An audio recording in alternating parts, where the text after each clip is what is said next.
Gracias, Pau. Sin duda esa respuesta de la criminóloga lo deja a uno pensando. Vamos a continuar con otros temas porque los conductores mayores de 70 años deberían dejar de manejar, así lo revelan numerosos estudios. Y es que a partir de los 30 el cerebro comienza a envejecer y uno comienza a perder funciones cognitivas aunque no quiera, desde cocinar, desde hacer cosas. Hay cosas que definitivamente ya no podemos hacer, pero ¿cómo decirle al adulto mayor, usted ya no está preparado para hacer esto? ¿Cómo decirle, ya es momento de que deje de hacer esto y que no lo vea como un sentido de que lo estamos haciendo tal vez con cierto carácter fuerte o con cierta fuerza? Nos acompaña el médico geriatra Mario González Casafón. Doctor, muchísimas gracias por acompañarnos. Gracias a vos, Sergio, por la invitación. Doctor, lo primero que quiero comenzar esta entrevista es quitarnos ese estereotipo de que la edad es un límite y que hay cosas que debemos dejar de hacer. Pues sí, numerosos estudios demuestran eso, pero no tenemos que ver un límite como tal. Por supuesto, mira, un temazo.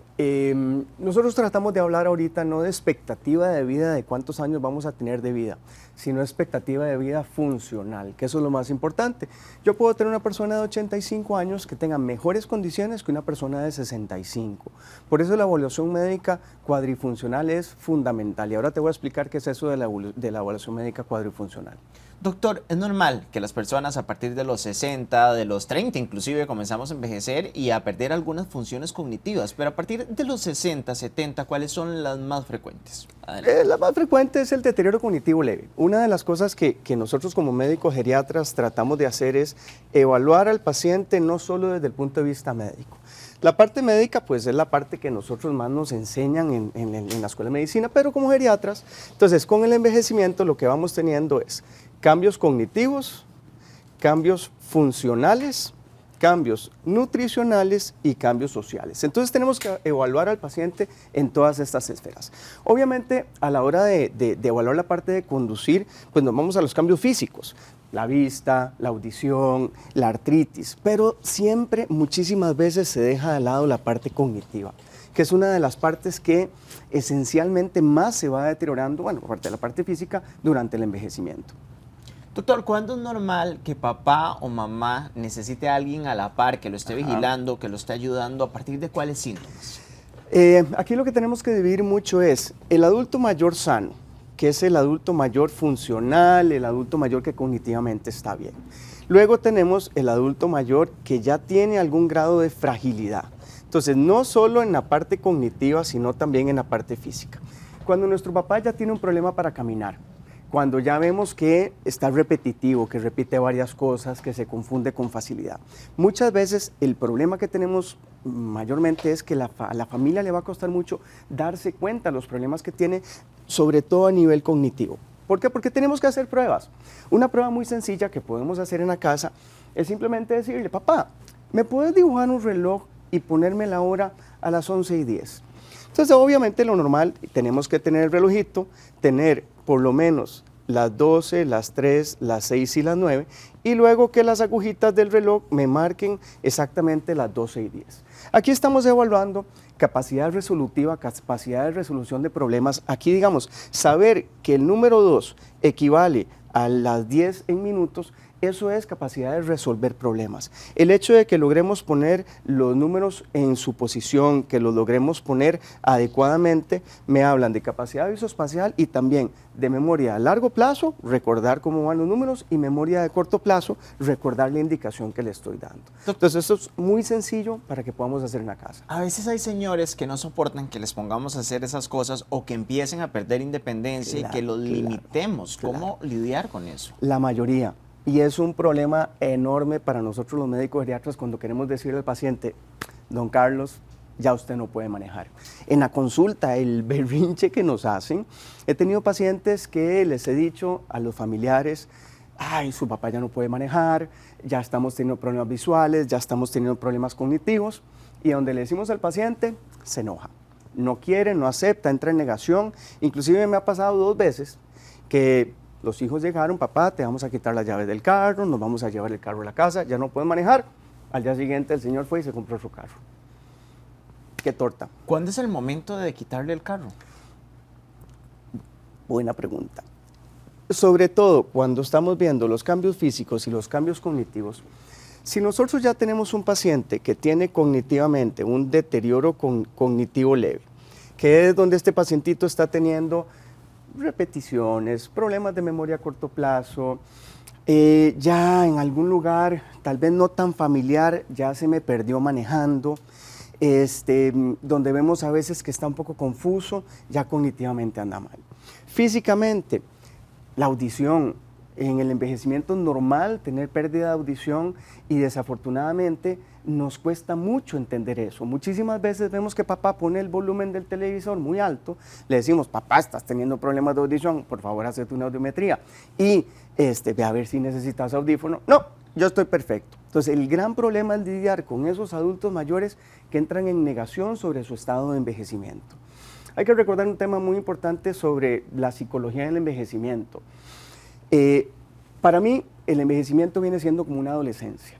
Estamos teniendo cambios físicos en nuestro cuerpo que no tenemos, que no queremos tener. Estamos teniendo cambios emocionales, tenemos un montón de conflictos, nos frustramos con facilidad, nos enojamos porque no queremos tener esos cambios y de repente nuestros hijos empiezan a decirnos lo que tenemos que hacer.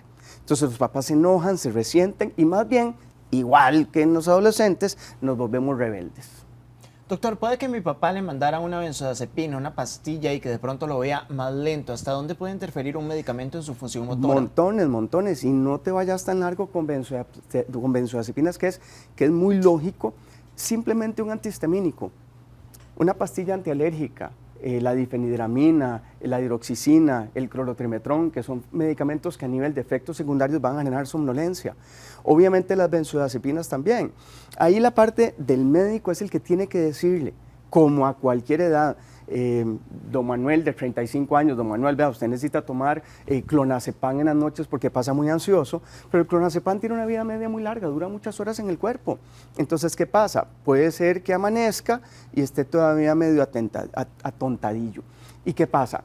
Para manejar es una responsabilidad. Puede ser un derecho de que si yo tengo las condiciones, tengo derecho a manejar, pero sobre todo es una responsabilidad. Un carro es un arma letal. Si yo tengo una persona que no está en plena condición, una benzodiazepina me puede generar problemas de atención. Y si yo no tengo atención, como dice el dicho, detrás de una bola viene siempre un niño. Y si sale la bola y a mí se me olvida que detrás de la bola siempre hay un chiquitito, yo sigo recto y me puedo llevar al chiquitillo, simplemente por no tener atención. ¿Cómo hago para que entienda que muchas decisiones las estamos tomando para ayudarlo y no para perjudicarlo? Es una línea muy delgada y más en el adulto mayor. Totalmente. El problema es fundamentalmente que el paciente siente que están pasando por encima de sus decisiones. Inclusive, aunque la parte médica, aunque uno le diga al paciente, don Carlos, usted no puede, se enojan, se frustran, se resienten y quieren decir, yo toda la vida he manejado, yo manejo súper bien, yo nunca he tenido problemas. Ahí lo que yo les explico muchas veces es, vea, esto es como montar en bicicleta. Una vez que uno aprende a montar en bicicleta, no se le va a olvidar. Usted sabe manejar. Técnicamente yo sé que usted no va a tener ningún problema para manejar. El problema es el entorno en el que se está enfrentando ese adulto mayor cuando va a manejar. Vamos con otro de los temas y es el manejo del dinero, porque a veces cualquiera, no solo el adulto mayor, cualquiera de nosotros puede perder esa capacidad de manejar el dinero y tiene que intervenir un familiar a ayudarlo. ¿Cuándo es ese momento? Difícil. Todavía el dinero, como no le vas a hacer daño a otra persona, a diferencia de manejar, en realidad ahí somos un poquito más permisivos. Un paciente que tiene un deterioro cognitivo leve todavía puede manejar bien su dinero. Ya cuando empezamos a notar ciertos problemas. Te voy a poner un ejemplo. Hace un montón de años, como 15 años, fui a hacer una visita domiciliar. Entonces, después de la visita, me pregunta el familiar cuánto le debo, le digo yo, por decirte un número, son 40,000 colones. El señor me empezó a dar billetes de $100, pensando que eran billetes de 10,000 colones. Entonces, evidentemente, ahí la familia se quedó con el pelo parado y dijeron, no, ya papá no puede manejar el dinero. Entonces, esto es mucho de la observación que tengan los hijos o el esposo o esposa sobre lo que está haciendo. El problema principal es las otras personas que se aprovechan y, entre comillas, me empiezan a agarrar de magia a la persona mayor. Entonces, ahí es donde los hijos tienen que estar muy pendientes de que la gente que no está metida en el círculo familiar no abuse de esa persona. Bueno, y es que ahí se vuelve el caso de la gallina de los huevos de oro, donde más bien hay un hijo que quiere cuidar a la mamá porque la señora tiene dinero y entonces le comienza a manejar las cuentas, le dice que el cajero automático le va a tragar la tarjeta, comienzan con un montón de cosas a meterle ese miedo al adulto mayor y al final ni siquiera quiere tocar la plata porque se la maneja esa hija, ese hijo. Sí, ahí podemos tener las dos cosas, tanto los hijos que puedan abusar del papá o de la mamá, como el adulto mayor que no quiere dejar de manejar su dinero. Entonces, que se enoja, que ya tiene, digamos, una demencia tipo Alzheimer inicial, donde ya está teniendo problemas en el manejo de dinero y él quiere seguir controlando sus finanzas. Muchas veces a lo que les gusta a ellos es sentir el billete físico. Entonces uno le dice, no, vea, si ya su papá no puede manejar el dinero, agarre, qué sé yo, billetes de 1,000 pesos, dele 10,000 pesos, tome papá aquí. Entonces él donde ve un montón de billetes ya se queda tranquilo. Pero no permitirle que me maneje cifras altas de dinero donde fácilmente él va a andar repartiéndola sin entender qué es lo que está haciendo. Doctor, usted como médico, cuando diagnostica una demencia o un Alzheimer, ¿qué es la primera recomendación al paciente que todavía está consciente de todas sus decisiones, que tome notas, que lo haga con un abogado? ¿Cuál es esa recomendación? Totalmente. Aquí tenemos que entender, y a mí siempre adelante, me come ¿dónde esto. está más? Exactamente, ahí ya va a abrir y aquí ya tiene la otra página. Ok, aquí tenemos una escala que se llama la escala, para ser más fácil de entender, la escala GDS, que en inglés es la escala global de demencia. Entonces, nosotros tenemos 7 fases, 1, 2, 3, 4, 5, 6 y 7. Nosotros hacemos el diagnóstico de demencia en la etapa 4. Una etapa 3 es un deterioro cognitivo leve. Si yo ya le digo al paciente que tenemos un deterioro cognitivo leve, ok, aquí le empiezo a decir los primeros signos de alarma al paciente de que mejor vaya poniendo en orden las cosas. Ya cuando estamos en una etapa 4, si todavía no ha puesto en orden las cosas, aquí todavía el paciente tiene cierta capacidad de toma de decisiones. Ok, aquí le decimos, haga un plan vital, haga lo que llaman directrices avanzadas, que eso lo podríamos dejar para otro día, y empieza a hacer su testamento. Nombre quién quiere usted que sea la persona que se encargue de sus finanzas. Pero es importantísimo, por eso es importante en esta etapa que el paciente logre entender que ya tiene una demencia. Muchas veces, y el problema principal es que los hijos dicen, ay, no le digan nada a papá. Nuestra responsabilidad ¿Sí hay que es... decirle? Al paciente sí. Ya, si está en una fase 5, 6, 7, donde el pacientito ya está desorientado, ya no sabe ni qué son los nietos, ni dónde está viviendo, pues ¿para qué lo voy a angustiar si al ratito se le va a olvidar? Pero en fases tempranas sí hay que decirle al paciente, por más que nos duela. Esto es, por ejemplo, como tristemente, dolorosamente, cuando uno le va a decir a un paciente, usted tiene cáncer. El paciente tiene derecho a saberlo para programar su futuro. Igualmente un paciente con Alzheimer. Por más que nosotros como hijos queramos proteger a nuestros papás de que no sufran, de que no se angustien, es importante para ellos saberlo. Doctor, ¿y cómo lidiamos con ese adulto mayor que se pone malcriado a la hora de decirle usted tiene demencia, usted tiene Alzheimer y no quiere comprender la realidad de que hay una enfermedad? Usualmente, inicialmente, no se ponen malcriado en la consulta. Después, decirle a un paciente que tiene cáncer o decirle a un paciente que tiene demencia, el paciente vive un duelo. ¿Okay? Claro, entonces va pasando por las etapas del duelo. El primer duelo, la primera etapa es la negación. Entonces el paciente se va a enojar, se va a frustrar, no, yo no le creo a ese doctorcito me está agarrando maje, no, yo quiero ir donde otro. Pues está bien que vaya donde otro que le diga lo mismo, no importa. Va al segundo y quiere ir al tercero, eso es lo peor. Pero bueno, ya cuando lo logran entender, para ellos es sumamente difícil, pero todos inicialmente entran en negación y no quieren cambiar. Doctor, otra de las cosas que nos consultan mucho es cuando el adulto mayor quiere seguir cocinando. Inclusive que la señora quiere seguir cocinando, pero hay mucho riesgo. Primero, puede manejar cuchillos y lo segundo, puede dejar hasta el gas prendido. ¿Cómo decirle a mamá o qué previsiones tomar para decirle, no estamos en esa época, pero la señora necesita mantenerse entretenida también? Igual, si estamos en etapas tempranas, todavía podemos dejarla que cocine con supervisión. Si ya estamos en etapas más avanzaditas, en realidad lo que hacemos es que nos colabore en la cocina. Para una persona que toda la vida ha cocinado, que toda la vida ha estado acostumbrada a estar activa en la casa, pues es muy difícil llegar a decirle, mamá, mira, te voy a poner estas esposas, vaya para allá y no puede manejar. No, lo que hacemos es estar nosotros presentes, mamá, vení, ayúdame, echate esto en la ollita, prendeme el fuego, pero uno tiene que estar atento a apagar, a que no maneje los cuchillos, a que ella sienta que logra estar haciendo cosas, porque es injusto también incapacitarlas, inutilizarlas y dejarlas ahí, se mueren más rápido, desafortunadamente. En la vida nosotros tenemos que entender que es importantísimo que el adulto mayor tenga un propósito. Otro tema que podemos hablar otro día son las zonas azules. Las zonas azules son 5 lugares en el mundo. Yo quiero estar en zona azul. Por supuesto, por supuesto. Lo interesante es que no han encontrado nada, ni en la comida, ni en el suelo, ni en el agua. Prácticamente fueron 9 cosas, pero la más importante que ellos lograron ver fue que esos adultos mayores que viven más de 100 años tienen un propósito. Aquí en Nicoya, el señor de 103 años se despierta, va, le pega la chapeadita a su lote, la mamá es 99, se despierta a las 4 de la mañana, así como vos, ¿qué horario tenés? Hacerle el desayunito a los hijos que tienen 80 años, hacerle el desayunito al señor que va a ir a chapear. Entonces, eso los mantiene, eso de sentirse importantes, de que todavía tienen el control, es lo que va a mantener. Un problema importantísimo, sobre todo en los hombres, es que nos acostumbramos a hacer solo una cosa. Yo trabajo en medicina y es lo único que sé hacer. Me pensiono a los 70 años, 75, y ahora ¿qué hago con mi vida? Pierdo ese propósito. Las mujeres, a diferencia de los hombres, tienen una ventaja. Siguen haciendo las cosas, ellas siguen siendo las jefes de hogar. Ellas generan un núcleo de amistades que las mantiene en su rol diario casi que igual. Entonces, un mensaje para los hombres, sobre todo a edades tempranas, 40, 45, 50 años, busquen desde ya qué hacer para cuando se pensionen. No piensen que la pensión es, qué rico, voy a ir a la playa a descansar. A los 3 meses ya la gente está harta de no hacer nada. Busquen un plan B. Doctor, y aquí hay otro tema también. Hay hijos que se aprovechan del adulto mayor y más bien no es que no cocine, sino cocine todo lo que pueda, láveme todo lo que pueda y ayúdeme todo lo que pueda. Ahí lo que tenemos que hacer es evaluar al adulto mayor.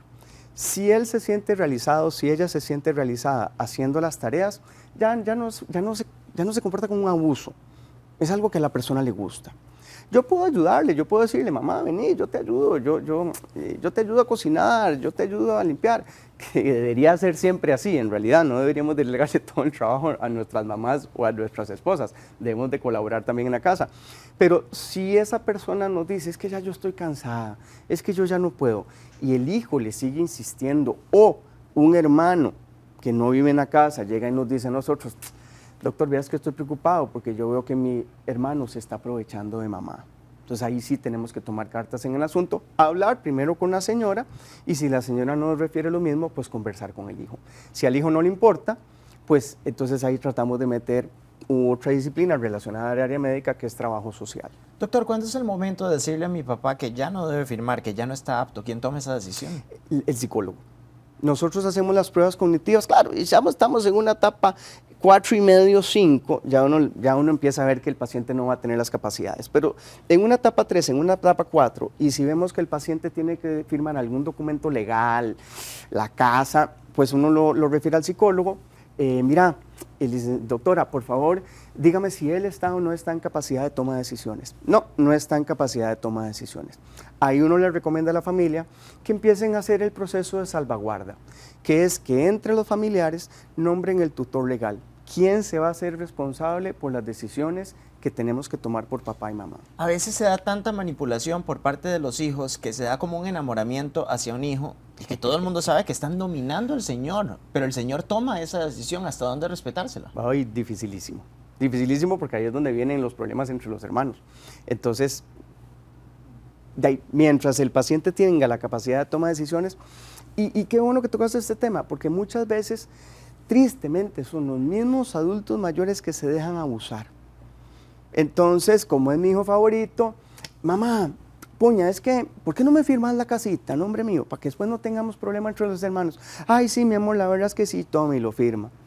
Entonces, desafortunadamente, siempre y cuando la persona tenga la capacidad de tomar decisiones, no podemos hacer nada, es la decisión de ella. Pero si ya vemos que no andamos tan bien, hay que ponerle cuidado. Doctor, ¿cómo le digo a mi papá que le vamos a poner un cuidador, una persona que le ayude en la casa y está totalmente rejego? Usamos esa palabra, rejego, y dicen, yo no quiero que me pongan a nadie. Yo creo que a nadie le gustaría. Yo creo que a nadie le gustaría. Inclusive te voy a poner un caso interesantísimo. Un adulto joven me llegó a la consulta y le tuve que poner un cuidador. Entre todos yo me metí, los amigos de él, una ex esposa que lo quiere mucho, de 50 años. Lo que pasa es que el muchacho es alcohólico, no se vale por sí mismo, toma malas decisiones, tuvimos que contratar a alguien que viviera con él. En adulto mayor, igual que con él, fue dificilísimo, pero tenemos que hacerlos entender. Esto es mucho de comunicación, comunicación e insistencia. Tarde o temprano la persona se va a dar cuenta que estamos haciéndole un bien, un beneficio de que alguien lo asista. Papá, mamá, estás viviendo sola. ¿Qué pasa si a las 2 de la mañana te caes en el baño? ¿Quién te va a ayudar? Te vamos a encontrar al día siguiente a las 8 o 9 de la mañana, quebrada la cadera, y simplemente porque nos preocupamos porque no contestaste el teléfono. Hacelo por nosotros, no nos preocupes. Doctor, ¿hasta dónde no enfrentarme a esa persona adulta mayor? Porque está la típica frase, no se enfrente a él porque ya está muy viejito. ¿Le puede hacer daño más bien ese enfrentamiento o contradecirlo? Es que mucho aquí es comunicación. O sea, no tenemos que ser confrontativos, no tenemos que pelearnos, no tenemos que obligarlos. Los obligamos desafortunadamente cuando ya estamos demenciados. Aquí no hay otra. Aquí el paciente no tiene la capacidad de tomar decisiones. Muchas veces cuando es adulto mayor que ya tiene una demencia y que insiste en que quiere manejar, quítele el carro. Quítele el carro, desinfle una llanta, desconecte la batería. Ahí poco a poco el paciente se va a ir frustrando y ya no va a querer manejar. Es dificilísimo. El paciente adulto mayor, cuando les decimos que tiene que dejar de manejar, es como de ahí, quitarle la independencia. Ellos lo que ellos piensan, pero en la época actual, con tanta tecnología, con la facilidad que es pedir un taxi o por las diferentes plataformas, pues uno tiene que decirle, papá, yo te pido, puedes ir y venir, no vas a perder tu independencia. Poco a poco lo comprenden, pero al final es un golpe durísimo. Doctor Mario González Casafón, médico geriatra, especialista en demencias y sueño. También muchísimas gracias por acompañarnos. Hombre, a vos por la invitación. Nos vemos el próximo lunes. Cuando quieras. Si usted quiere contactar al médico en este momento, los números le van a aparecer en pantalla. Pero bueno, nosotros vamos a continuar con más. Ahí los tiene, los números, si quiere contactar al doctor Mario González Casafón. Ya habían salido, pero si los quiere anotar de nuevo, ahí los tiene. Vamos a continuar con más. José Víquez, adelante.